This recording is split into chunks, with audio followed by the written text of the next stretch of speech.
Magandang araw mga idol!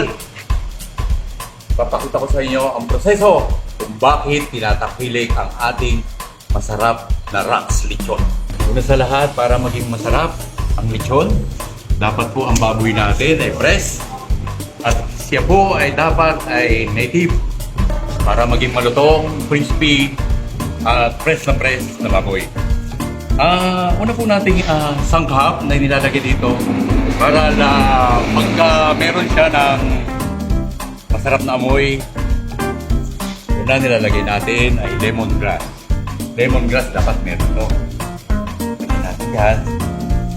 Leeks, ito po yung ating mga sikreto. Pero hindi na sikreto. Ito na, lagyan natin siya ng dahon ng leeks. At ito ang sekretong halo-halo nating pampalasa ng Rax lechon. Ito po ang ating ingredient. May onion, garlic, at kung ano-ano pa. Ito po, lagay po natin siya. Lagay po lang natin sa loob yan. Ganda kung mamasa-masahin natin ang ating kaloob.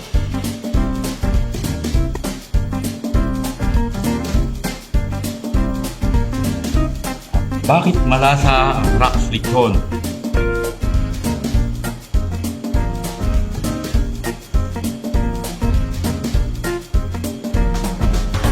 Itong baboy na ito ay 35 kilos. At isa, ito sa nagpapasarap at nagpapa-aroma ng ating lechon. Lemon juice. Lagyan po natin yan ito. May buhos lang po natin sa loob yan.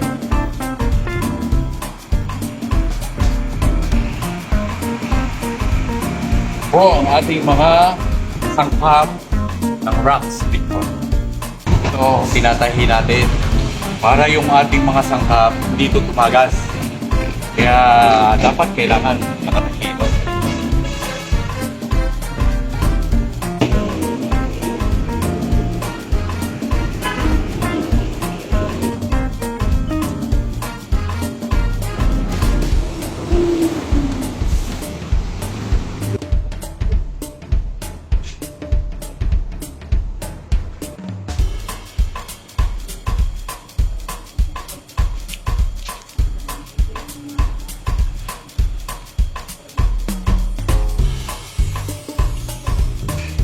Yan, okay na po ito.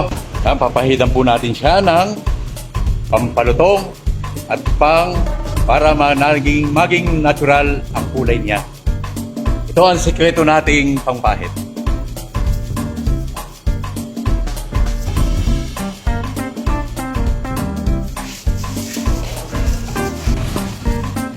Dapat pantay ang niya, bakit? Para maging natural ang kulay.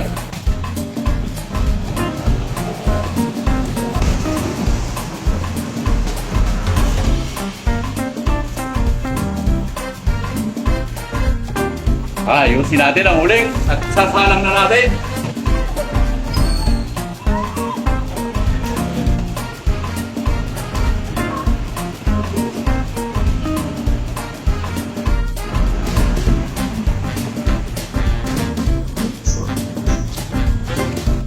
Mga 3 oras ito. Magandang luto na to.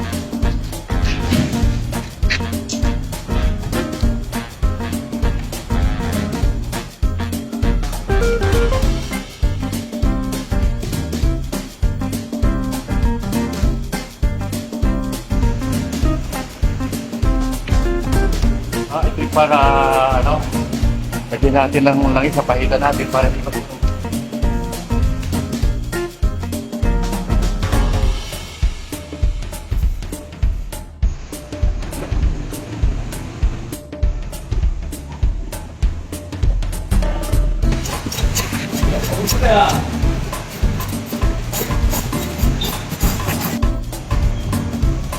Tinatanggal-tanggalan natin siya ng konti na balahibo.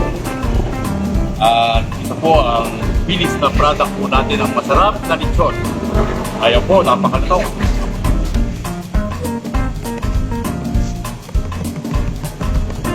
At palutin natin ang maganda ito.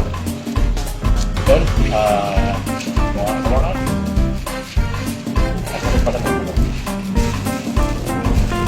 ang preview po natin sa masarap na lechon po natin ay ang special dinuguan. Yan po ang ating free special dinuguan.